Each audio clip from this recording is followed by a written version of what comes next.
მიშა და ნინო ძველი რადიო დაგიბრუნდით. გეტყვით, რომ 26 მარტს მწერალთა სახლში გაიმართა ღონისძიება ქრისტიანობის სახელმწიფო რელიგიად გამოცხადების 1700 წლისადმი მიძღვნილი ამბავი. ჩვენი სტუმრები არიან რუსთაველის საზოგადოების პრეზიდენტი, მწერალი, ესეისტი დავით შემოქმედელი, პოეტი, მსახიობი იანელ კოჭლამაზაშვილი. მოგესალმებით. მადლობა მოგზანებისთვის. მართლაც ღირსშესანიშნავი ღონისძიება გაიმართა. ჯერ ამით გვინდა საუბარი დავიწყოთ ბატონო დავით. იყო თქვენის ნებართვით გავაჟღერებ ქართული ეროვნული და სახელმწიფოებრივი ცნობიერება. ეს თქვენ საზოგადოებაზეც ვისაუბრეთ, მაგრამ მოდით დავიწყოთ უპრიანი იქნება ამ თემიდან, აი როგორ ჩაიარა ამ დებატებმა, ვინ ესწრებოდა და თავარი გზავნილები რა იყო. დიახ,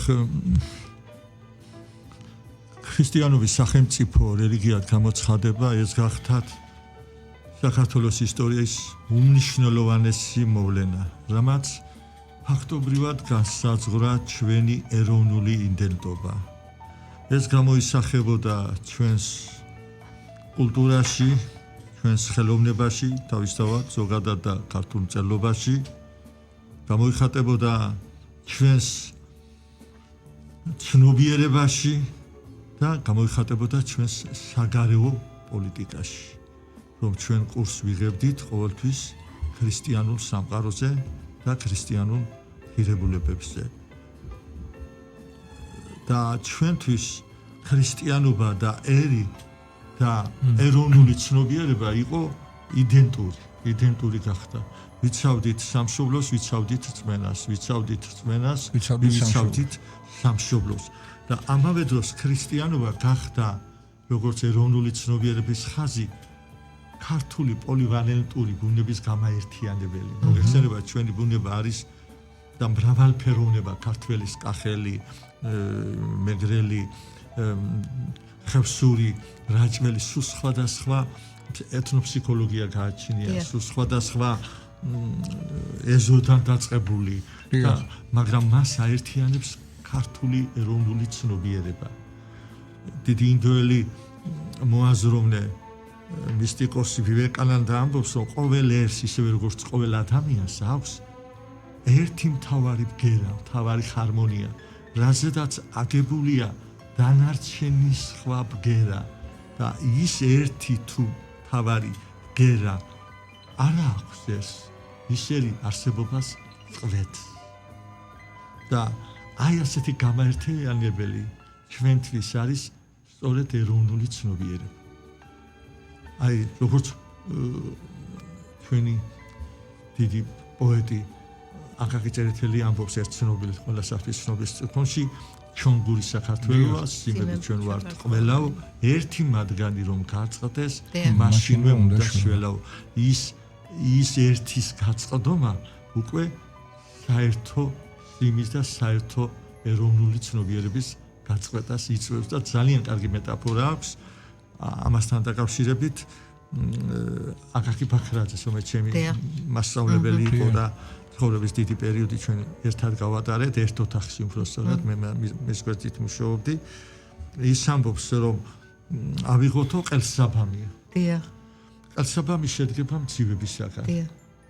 თუ ჩვენ ყელსაბამს გავწყვეტ, ძივებს არაფერი დაემართებათ, მაგრამ ყელსაბამი ფუნქციას კარგავს.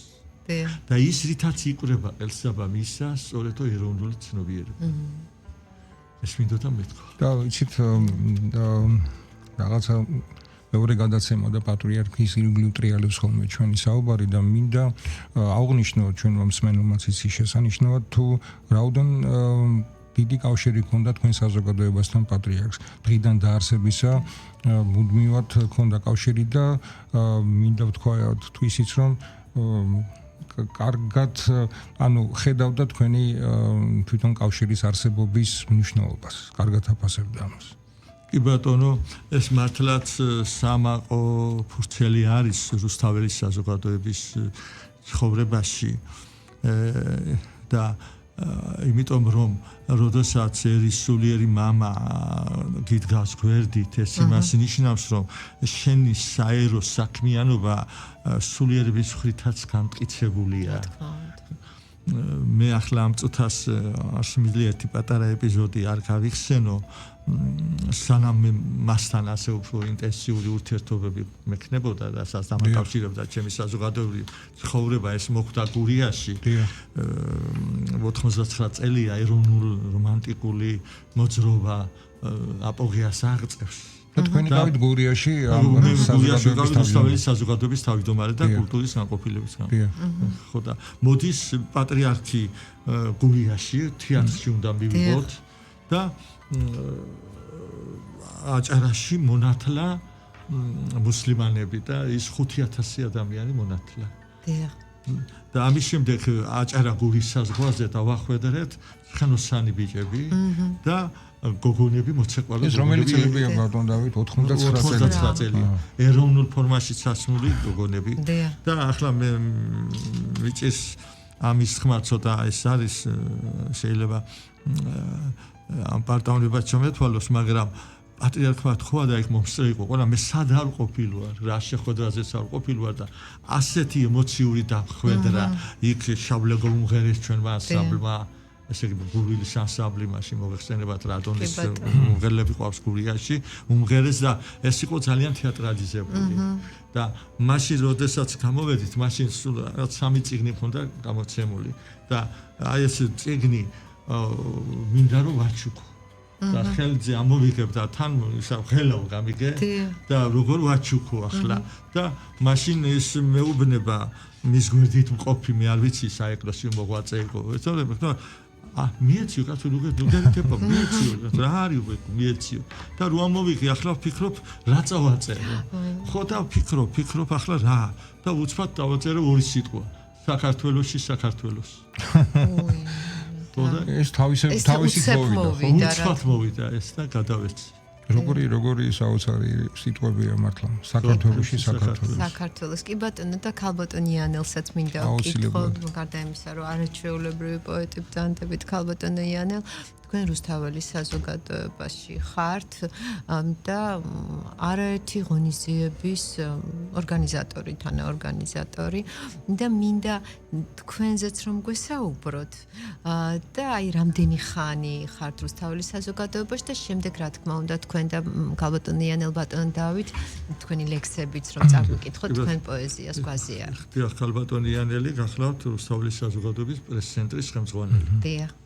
და მას უწევს ურთიერთობა და კი ბატონო და რამდენი ხანია რაც რუსთაველის საზოგადოებაში ხართ? ან წლები ხო როგორც 5 მიკროფონთან ახლოს თუ შეიძლება 5-6 წელი ვერც მოვიფიქრებდი ამას ბატონმა დავითმაც ესე შემამჩნია Facebook-იდან არა კი ვიცნობდით მაგრამ ალბათ ღირსად ჩამთვალა ხო ბატონო დავით ესე იქნება იმიტომ რომ ძალიან ფიქრიანი პოეზია აქვს და პიროვნება თქვენთვის უკაცრავად ჩაგეჭერეთ საუბარში რუსთაველის საზოგადოებაში ან წევრობა თან წევრი ხართ და დიდი პატივია ნამდვილად დიდი პატივია და აქ სულ სხვა ცხოვრება იცი რა თქმა უნდა იყოს შემოქმედი მაგრამ იმდენად ღრმა და იმდენად მრავლის მომცველი საზოგადოება თავის ცნობიერებით და აზროვნებით რომ აქ პოეტის იქეთ კიდევ უნდა იყო ძალიან დიდი პასუხისმგებლობაც არის კიდევ უნდა იყო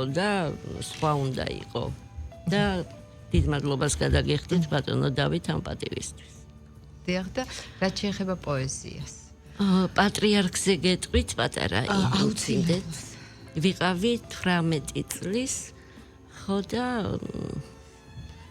სანთლების სუნი მახვევდა თაუბრს რო დავდიოდი ხო და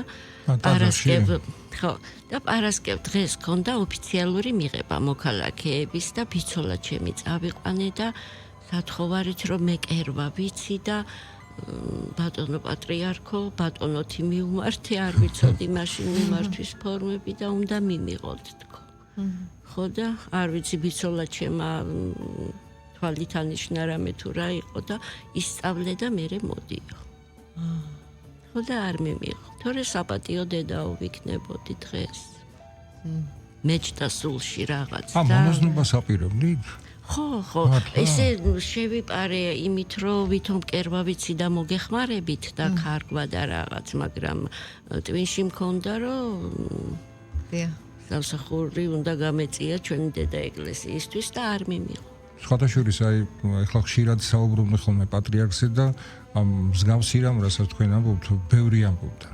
და ბევრი საზოგადო მოღვაწე, რომელიც აპირებდა ბერობას, მონაზვნობას და პატრიარქის აი ესეთი ძალიან როგორ გითხრა კორექტული შენიშვნით შეიძლება ითქვას ვარს ამბობდნენ. ალბათ არ იყო თქვენი მე გზა და რაღაც 6 თვე გავიდა და სრულიად შემთხვევით მოვხდი რეზო ჩხეიძესთან დონ კიხოტს იღებდნენ და მე წავედი სულ სხვა გზით. იცით რა მან აღარც გამხსენებია მე. მან იცოდა რა თქმა უნდა. ყველას გზა. კი, გრძნობდა ყველაფერს. აი პატარა ბავშვი ვიყავი და დღემდე მახსოვს აი შთამბეჭდავი თვალები. დიახ. თვალებიდან კითხულობ და მისი ბათან როგორი ბრძენი და ბავშვური სიბრძნით სავსე და ბავშვური გამოხედვა, საოცარი გამოხედვა კი ბატონო. და რაც შეეხება პოეზიას, ძალიან კარგად წერთ და ანუ მას მე აი პატრიარქთან შეხვედრის შემდეგ ხო არ დაიწყეთ ლექსები? არა, ესე გამოკვეთილად არა, რაღაცას წერდი, მაგრამ არასდროს არ მიფიქრია რომ ამას სერიოზული სახე მიეცემოდა. არა. რაღაც დიდი ტკივილის მერე ცხოვრებისეული ტკივილის მერე უცებ გაიხსნა, წამოვიდა და ვეღარ გავაჩერი. ზოგადად ესეა ხო პოეზია ბატონო დამეთახო მცულის ანარეკლია. ხო და აი ის მომენტი არ მაქვს რომ მე პასტა ავიღო და ჩავიწერო და რაღაც უცებ იხსნება, მოდის და ვსიორჩება. იქ ერთი სიტყვაც რო შევცვალო აზრი ეკარგება. ანუ იმ ნაკადს აძლევთ გასახანის საშუალებას. და პირდაპირ ვუშვებ სოციალურ ქსელში და ბატონი დავითი შეშფოთებულია. შენ თავს თუ აკადრება მას საზოგადოებას როგორ აკადრებო? ლექსი უნდა დაძველდეს 1-2-3 წელი. თქვენ არაძველებთ ლექსს როგორც ვერ აძველებთ და არაძველებთ. რასაც უფალი მაძლევს უწერ. და აი დაუძველებელი ლექსი რო წაგვიკითხოთ. სიამოვნებით მოგისმენთ. იცით აი საქმე იმაშია წიგნში შეტანილია ჩემი ცოტა ადრეული ლექსები. და მე ვთვლი რომ მე სერიოზული წერა დავიწყე ამ წიგნის მერე. ხო და ბატონი დავითი მეუბნება რომ მე ისე არ რედაქტორობას არ გავწევდი თუ ეს ფასეული არ არისო და რა ვიცი აი მგონია რომ აქ არაფერი არ არის და მე დავწერე რაღაც. ხო და სოციალ არის დედას ნაბოლარაშვილი რომ სოციალ რაღაცა ხდება რაღაცა ახალი დაწერილი ბლოგი წავიკითხავ ზოგსაკედან რა ვიცი ვნახოთ რა მოგისმენთ სიამოვნებით დაგიკითხეთ ერთი ლექსი წავიკითხავ დავით მეფესზე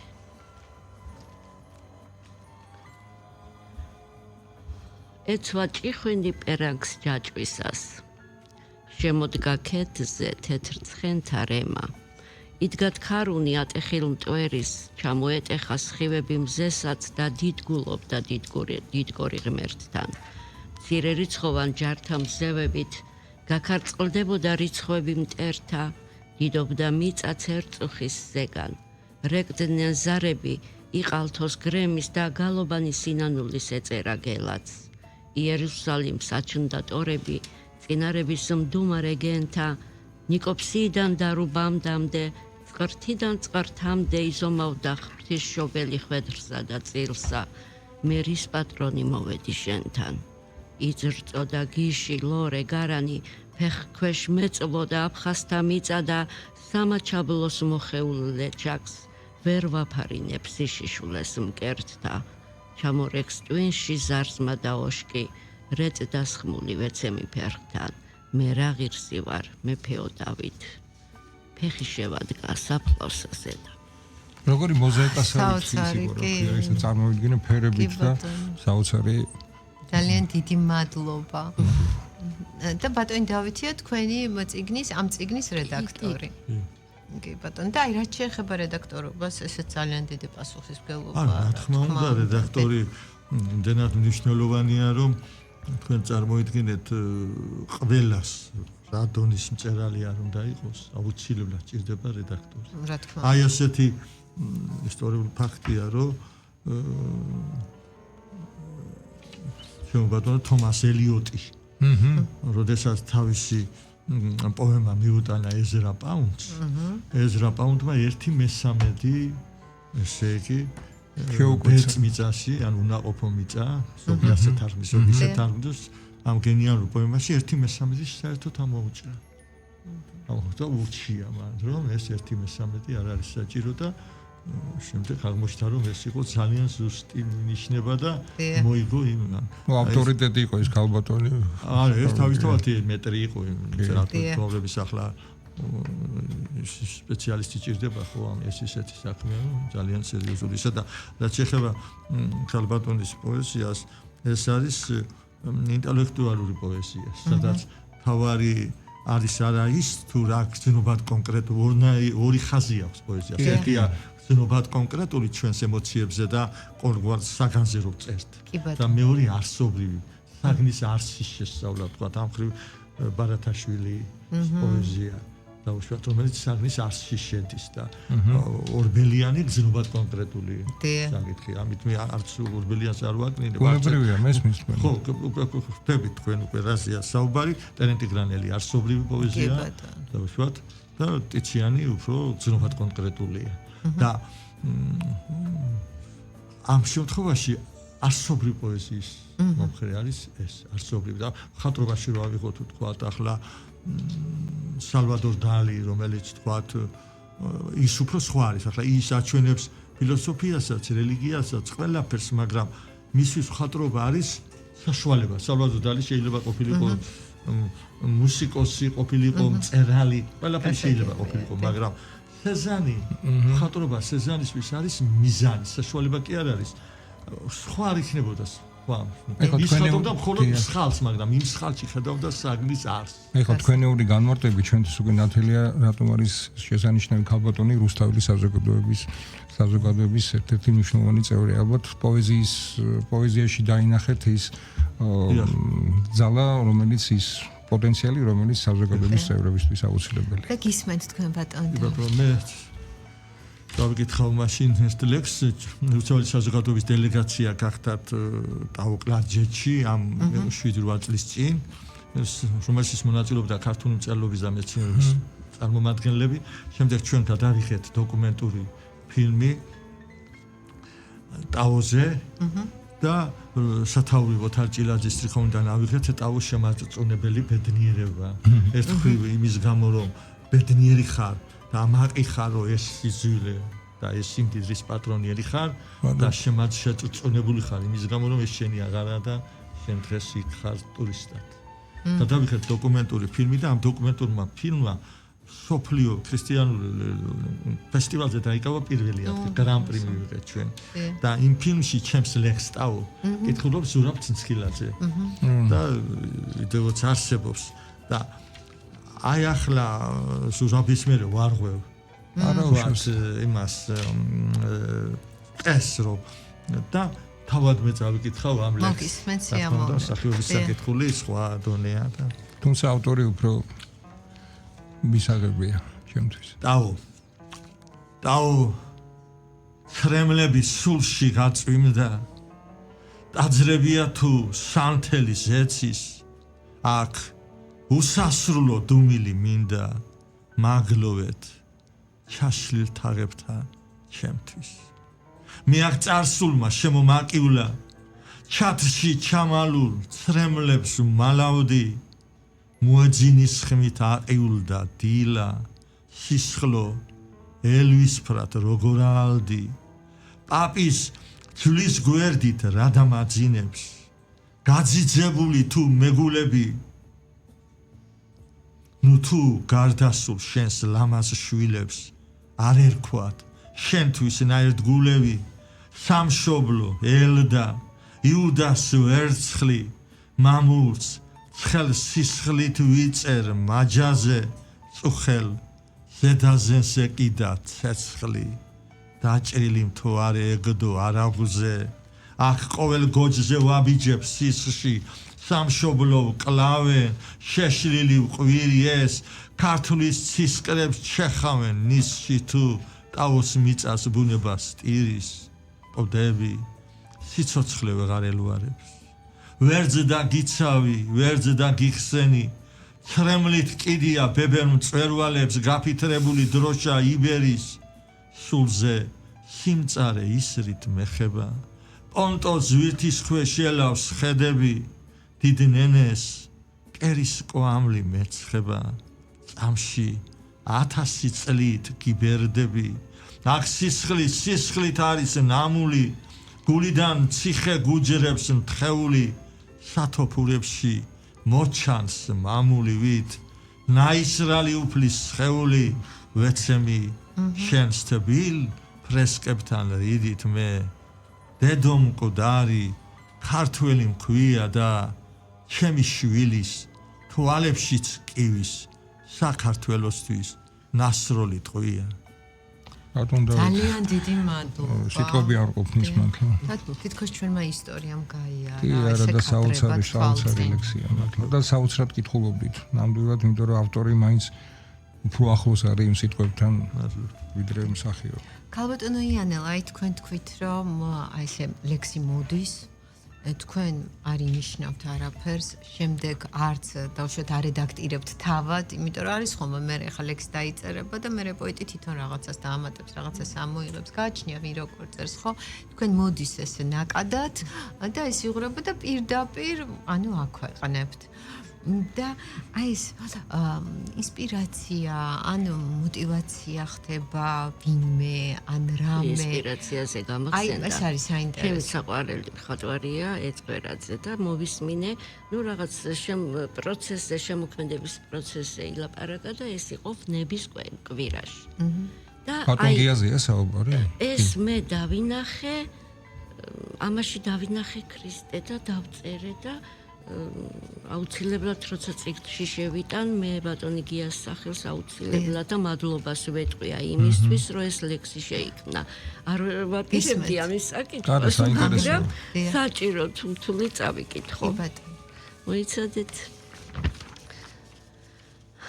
ისე მიყვარს ვერა გრძნობ თითქოს ვარ რაღაც ისე დღეს გარდამოხსნა სამეტირები ძეწნის ხვიარებს ქარები მისევს ბძრწივარ საზღვარზე თავგამეტებით იწნავ გვირგვინებს ეკლის სანაცვლოს დღეს უნდა შეგხვდე დღეს უნდა მკლავდე დღეს დაიგრგვინებს სიცარიელე შენ შემომახვევ ნაწამებ მკლავებს სულ არარადან რაღაცა უცხო მყოფადია გადახსნილობა დღეს ვერ ვლოცულობ სხვა მადლი მეცხო გასივრც განდება ზეცის ხსნილობა გაუთავებლად დისეს ფერები ჩაგეხუტებით შენ და სამყაროს არ მთხოვო დავრჩე ის ნაფერები ვინ ვარ და რატომ რაც იყო ვერ გავაკეთებ ეს უნდა მოხდეს შედგება აქტი თავისუფლების შემოქმედების გამოხდეს ხანი და რეფლექსიაც შემდეგს უფევის დღეს სიმპტომატურ შლეიფებს ვირგებ დღეს მოწყვლადია ეს კონცეფცია ამეტირების შხეფით და გლოვით კვანტური ქაფის ცერემონიად რომ ახლდებოდეს ტკივილი ხვალაც უგუნურობამ კაცთან დამგესლოს ამეტირები დღეს გარდა მოხსნას ხვალ ვინ ვიქნები ვერ ვინ გაიგოს მე ფონტანაზე გავდივარ გარეთ მომაქვს ფერტონი როგორც სეზანი და სააზროვნოდ ვიტოვებ არეს უცხო სივრცეში რომ შემეცანი თოდნა უსაზღვრო ხარ შენ იესო დღეს გარდა მოხსნას ამეტირები აზრებს დავაწევ უსასრულობას გადავწევ საზღვრებს და ამტკივდები საოცარია ქალბატონიანო და მართლა ბატონ გიას ნახატი არ მინახავს მაგრამ უცებ და მესმის რატომ არის თქვენთვის საყვარელი ლექსი და როგორ არ ვიცი უცებ ფაქტობრივად თქვენ სიტყვებში გადაიტანეთ ის რაც ნახატში იყო ქრისტეში ვნახე აი ის რაღაც ხელოვნების თავისუფლება და ეს პროცესი, ქმნის პროცესი. კი ბატონო, აი ხელოვნების თავისუფლებაო და საოცარი იყო მართლა ნამდვილად. რამდენად მნიშვნელოვანია შემოქმედისთვის, ზოგადად პოეტისთვის ეს თავისუფლება და რას ნიშნავს? დიახ. უნდა გითხრათ, რომ სამი ცნობიერება არსებობს, ზოგადად 4, უბრალოდ მე-4-ზე ხილი თემა, მაგრამ ესაა ეკონომიკური აზროვნება, სამართლებრივი აზროვნება, კულტურული აზროვნება და რელიგიური აზროვნება. დიახ. ჩვენ ვერც ეკონომიკურ აზროვნებაში მიუხედავად იმისა, რომ ნიკო ნიკოლაძე ბრძანდებოდა, ვერც ჩემ ბატონოს სამართლებრივ აზროვნებაში გიორგი მწყერვალეს სამართლის კანონები ვერ მივაღწიეთ იმ სიმაღლეს, რაც მივაღწიეთ კულტურულ აზროვნებაში. და მე ერთ-ერთ ინტერვიუში ვამბობ, რომ საქართველოს ფორმულა რო ვთქვათ, საქართველოს ეს არის ქართული კულტურა. ეს ყველაზე მთავარი რაც ჩვენ მივაღწიეთ ქართულ კულტურაში მივაღწიეთ და შემთხვევითი არ იყო, რომ ეროვნული მოძრაობის ყველა ლიდერი კულტურის მოღვაწე იყო. სხვაგან ეს ასად არ ხდება. იმიტომ რომ ჩვენთვის ესაა დომინანტი და კულტურაში უმთავრესი არის თავისუფლება, სულის თავისუფლება. და ჩვენ როდესაც ვლაპარაკობთ ახლა გალაქტიონის ფენომენზე, რომ გალაქტიონის შემდეგ საქართველოს გენიოსი არ ყოლია. ეს ფაქტია. ხომ, ბოლო გენიოსი იყო გალაქტიონი. მან იმდენი რიტმი და იმდენად მრავალ მაღთემასზე შეაძლოა, მაგრამ შეიძლება რომელიმე პოეტს მეტი სიბრძნე ჰქონდეს, ვიდრე გალაქტიონს თავის პოეზიაში. ან მეტაფორებით ვთქვათ. იგივე შოთანიშნიანძეს მეტაფორების თვალსაზრისით გალაქტიონზე მეტი მეტაფორები მოიჭებდება. და მიგე? შეიძლება ვინმე ვერსიფიკაციურ თვალსაზრისით რითმით თეიმურაზი იქნებოდა თუ ბესიკი იქნებოდა, უფრო მაღალი დონე იყოს. მაგრამ გალაქტიონმა მიაღწია თავისუფლების უმაღლეს მწვერვალს. მის ტრიქონებში ჩვენ ვართ ყველანი თავისუფლები. დოვენ დოული ამბობს. მახსუ მკერდს მიდებული ქნარი როგორც მინდა ტრიქონებში ლურჯარცხენებში ჩვენც დავფრინავ. ჩვენც დავფრინავ. ანუ მან მონახა იქ დოსნური ჯოხი, რომლითაც რაღაცა კოსმიურ თავისუფლებას მიაღწია. ახლა ჟანტელმა დამიარა ეს. რაღაცა კოდია, რომლის ხო, რაღაც კოდია. ხო, ვერ ვსვით ყველაფერს, მე ამას კრიტიკოსები ჭირდება, რომ იქ რა იქონის ხა, ხო, თითეული მასში, ხო, თვარე ნახას. არც არის საჭირო ახსნა. ხო. ჩვენ რაღაცებს ხსნით, მაგრამ მართლაც არ არის საჭირო, თქვენ ის არ იყოს იმხელა სულის თავისუფლებას გაძლევს. ვერ სახსნი ამას რა გემართება. აი ეს არის თავისუფლება პოეზიაში. ხო, და ამას იძლევა რა თქმა უნდა, თავისუფლებას იძლევა ხელოვნება და ეს ძალიან მნიშვნელოვანია, რომ თავისუფლებაზე ვის არ უწერია შტაინერს თავისუფლების ფილოსოფიას, ზარმაზარი მოძღვრება და ეს თავისუფლება ჩვენ უნდა ვიცოდეთ თავისუფლება უფალში, თავისუფლება ზნეობაში. აი თავისუფლება ზნეობაში ესეც რამდენი რა საინტერესო თემაა. იმიტომ რომ საქმე ის არის რომ ხდება თავისუფლების დეკონსტრუირებული განსაზღვრება, რომ თავისუფლება იძლევა ყველაფრის უფლებას. რადგან მე ვარ და არის უფლება ადამიანს, რომ იძლევა ყველაფრის უფლება. არსებობს ასეთი ძალიან დიდი ანთროპოლოგი, დიდი მეცნიერი ფრეიზერი და ფრეიზერს აქვს ტოტემური, აი პირველ ყოფილ ტომერს ეწეს. და ის მაგრამ მისი განმარტება პირდაპირ არის, რომ ადამიანად აქცევს ტაბუ. თუ მას ტაბუ არ აქვს. და მიგე ეს ტაბუ არ ნიშნავს თავისუფლებას, მაგრამ ტაბუ თქვა საზოგადოების შექცევის ადგილას არ მოიქცეს ისე ფიზიოლოგიურად რაიმე და რაღაცა. ანუ მას ეს სჭირდება იმისაგან, რომ განსხვავდეს ცხოველისაგან, თორე ისე ვერ ასხვავებ. ყველა სხვა თვისებები ჩვენ არც ვიცით, ჭიანჭველებს თავის სახელმწიფო გააქვთ. და დელფინი როგორ აზროვნებს და ჩვენ მარტონი არა ვართ ამ ცივილიზაციაში. ეს ჩვენ ამ უფალში თავისუფლებამ. ჩვენ ამ ზნეობაში თავისუფლებამ. და ეს ზნეობაში თავისუფლება ამ ტაბუირებულობასაც, რა თქმა უნდა. ხო, ეს არ უშლის ხელს ერთმანეთს. ერთმანეთს არანაირად. არ უშლის, ამით ვართ ჩვენ ადამიანი და ზოგჯერ ეშლებათ ეს და ეს ძალიან მნიშვნელოვანია. ესა უნიშნელოვანესი თავისუფლების განმარტებისთვის. ბატონო დავით, ძალიან საინტერესო თემებზე გადავიდი სასაუბრო, მაგრამ მე მინდა ვისარგებლო შემთხვევით და უშუალოდ რუსთაველის საზოგადოებაზე დაგეკითხოთ, ანუ აი თქვენ ძალიან ლამაზი მეტაფორა მოიყონეთ მარგალიტებთან და ჩონგურთან დაკავშირებით და რუსთაველის საზოგადოება ყოველთვის ახერხებდა ხოლმე აი გაერთიანებას იმ ქართული აზრისა და სწორი მიმართულებით აყვანა. ქართველის გონების და ფიზიკურად გულისხმობ რა თქმა უნდა და ეხლა რა გეგმები გაქვთ კიდევ? კი ორი სიტყვით მინდა პატარა ისტორია ვთქვა. ესე წყაროებში ნახულობთ რომ რუსთაველის საზოგადოების პირველი ხელმძღვანელი იყო გრიგორ ებახიძე ძალიან ცოტა ხნით. კი ბატონო. შემდეგ პირველი საერთაშორისო ორგანიზაცია ბერლინში გაიხსნა. რუსთაველის საზოგადოება და იქ ბალმონტი და ისინი იდგნენ ამის სათავეში და გვერდში ედგნენ. ხოლო რუსთაველის საზოგადოება იყო მუდმივად ეროვნული საზოგადოება, მაგრამ მას არ ქონია ისეთივე უწყვეტი 90 წლიანი ესე ძალობა როგორც ქონდა მწერალთა კავშირში, იმიტომ რომ როდესაც რეპრესიები იყო, მათ ლიდერებს ან ხალხს სოხსხვერდნენ, სოხსაპატიმრებდნენ და წყვეტდა მუშაობას. ანუ ის არ გადადიოდა ზნობის ხაზიდან და არ იყო კონიუნქტურული.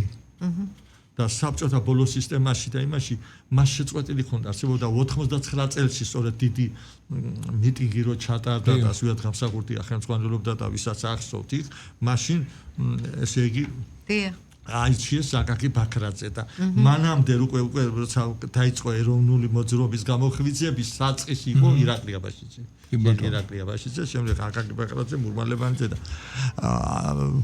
აქ გაერთიანებული იყო მთელი ქართული კულტურის ესე იგი ელიტარული კულტურა. ზუსტად გამსახურდია იყო ჩვენთან და იყო რუსთველოლოგიის კომიტეტის თავმჯდომარე, პატრიარქი რელიგიური კომიტეტის თავმჯდომარე გახდა, ოპოზიციური ჯგუფი ყავდა ჩიგნით, რომ ჩვენ იყო მერაბ კოსტავა ჩვენთან და სხვა დანარჩენიც. პირველი 90 წლის პირველი არჩევნები რომ ჩვენ მივიღეთ მონაწილეობა, მაშინ ჩვენთან ოთარ ჭილაძეც ჩვენთან იყო. ოთარ ჭილაძე ჩვენს გვერდით იყო ამ სიაში და ჩვენი იდეა იყო როგორ იცით? მაკიაველის პრინციპი არის მიზანი ამართლებს საშუალებას. და ჩვენი პრინციპი ჩვენ ჩამოყალიბებული გქონდათ პირდაპირ ესე იგი დიონისი აროპაგელის შეგონება. წმინდა მიზანი, წმინდა საგანი, წმინდა საშუალება. კი ბატონო. ესე იგი მიზნთან მივდივართ წმინდა საშუალებით. იმიტომ რომ ჩვენ ზოგჯერ მიზანი რო მაღალი გვაქვს, მაგრამ მივდივართ და ცხოველური ზრახვებით და მე ვამართლებთ მიზნით. და მე იგივე ხვდებით როგორც სტურუას აქვს რიჩარდში, რომ ებზვის რიჩარდს მისი ოპოზიციური ისა ჩვენ ასე ამ სიტუაციას მოთავდეთ ებზვის და როცა ამარცხებს უკვე და ამარცხებს იმას თავზე იმის გვირგვინს აცლის თავზე დაიხურავს და იგივე სახე გამოჩნდება. აბსოლუტურად იგივე სახეს აკეთებს და აი ჩვენ გზა ეს იყო რომ მთავარი არის ეროვნული და სახელმწიფოური ცნობიერება იყოს ჰარმონიზებული. თუ იქნება მხოლოდ დომინანტი ეროვნული მოძრაობა, კი ბატონო. შეიძლება მივიღოთ ისეთი მაგალითი დათვებში როა რომ დათვს ისე უყვარს თავისი ბელი რომ ახჩობს. სიყვარული თუ და ვერ ხსასურავს და თუ სახელმწიფოები იქნება მარტო შეიძლება მიყოთ დიქტატორული და ტირანული სახელმწიფო. ორივე ერთად. ეს იყო დავით აღმაშენებლის საქართველო და ჩვენ უნდა ვიფიქროთ და ვიოცნებოთ ასეთ საქართველოზე. ძალიან დიდი მადლობა ბატონ დავით, ქალბატონო იანელ, თქვენთან საუბარი უსასრულოდ შეიძლება, თუმცა საეთერო დრო გვეწურება და თქვენი პოეზიით რომ დავასრულოთ დღევანდელი. აი თქვენი ორივე ისმეთ. კარგით. მოდი რაღაც ცოტა ოპტიმისტური წავიდეთ. როგორც გქონდა, სიამოვნებით მოგისმენთ. დარდიანია დღეს საქართველო. მაგრამ აიც გაზაფხულია და ბატონო უნდა გამოვცოცხლდეთ. ბატონო სიცოცხლე გრძელდება.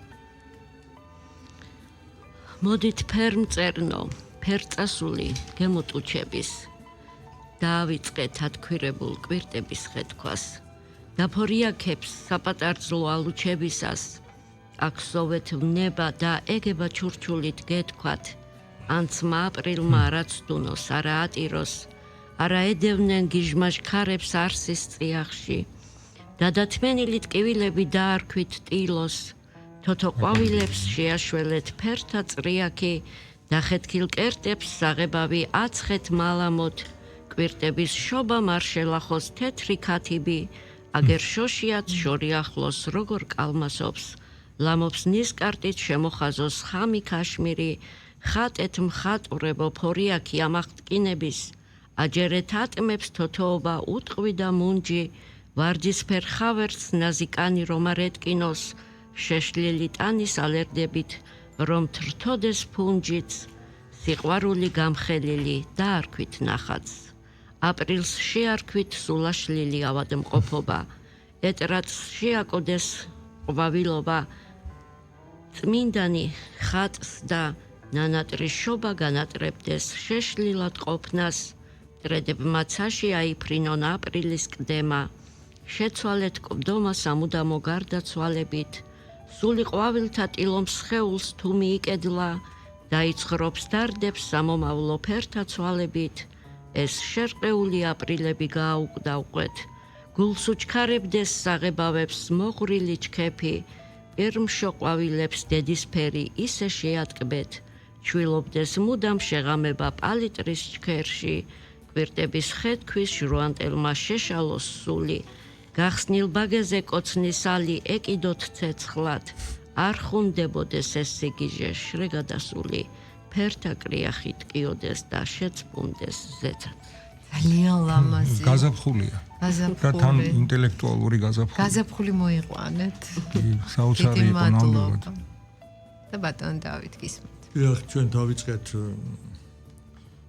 1700 წლოვანი დიდი მითი და ქრისტიანობის მთავარი არსი არის რომ ჩვენ ყველანი ცოდვილი ვართ მაგრამ ცოდვისა და მონანიების იდეა რაც განსაზღვრავს ქრისტიანობას და რადგან ახლა ქრისტიანობის სამყარო არა მარხვის პერიოდია მე წავიკითხავ ლექს ახსარებას რომელსაც უძღვნი ჩემს მოძღვარს ზეციურ საქართველოში გადაბრძანებულს მიტროპოლიტ თადეუს იორამაშვილს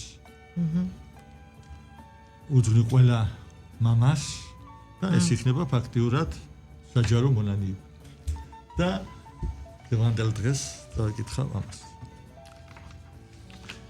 რას მეტყვი მამაო ვერ დავასრულე წუთი სოფელთან ჩემი წანწალი გეზი აუცდა ამ გზებს საუღლეს ჯიბსში მყავს ჯიქურ ბედია ავთვალი რაც ვიცოდვილე წრიალებს სულში სულ ამიწეწა ფიქრის სამანი ვერ ჩავრგე ნერგი ეს სიყვარულში ვერ ვამზეურე იასამანი მამაო იქნება ეს გზაც ნისლია და მირაჟ დავალ ცეცებით სანთლების შუგზე ლურჯი ბიბლია თითქოს ის შემთფარს ამოს ვეხები ზეცას მკრთალის სხივით ლამბავდა სუხდნენ ქარები ნელი თუ მალი და თავქვე მედო უფლის ლაბადა მიწა ზისთბილი თავსას თუმალი დავდივარ ასე სულის ხსნისათვის სიტყვების ზვავის დამატყდა თქეში და ერთი ციდა სტრიქონისათვის რამდენი ღამე ჩამადანა ხელში ხანდახან თითქოს სივრცე მანძილი წამში ჩემ თვალწინ უხმოდ დამთავრდა რას მეტყვი მამაო როცა დაღლილი სულს ძლივს ვიბრუნებ დედის საფლავთან გახიდული ვარ ცხოვრების ჯვარზე ხორცით უწოდებდა ლექსით მარხულობ ჩემი ხმა ჩიტსაც არ ესმის გზაზე მას სტრიქონ ხილვებს რისთვის უნახულობ ახლა ცრემლ ყინულ ბილიგზე დავალ ვით სხივი ბინდში ნაფემ რქთალევი და გზას ცისკრისკენ მიყვალავს მამაო იესოს თბილი ნატერფალები ძალიან დიდი მადლობა უღრმესი მადლობა და უღრმესი მადლობა მართლა იმეც ვიტოვებთ რომ კიდევ ხშირად იქნება ჩვენი სტუმარი მადლობას მოგახსენებთ და შევახსენოთ ჩვენს რადიო მსმენელს ჩვენი სტუმრები გახდნენ რუსთაველის საზოგადოების პრეზიდენტი მწერალი ესეისტი ბატონი დავით შემოქმედელი პოეტი მსახიობი ასევე რუსთაველის საზოგადოების პრესცენტრის ხელმძღვანელი ქალბატონი იანელ კოჭლამაზიშვილი დიდი მადლობა და წარმატებას გისურვებთ მადლობა და გელოდებით მადლობა მადლობა თქვენ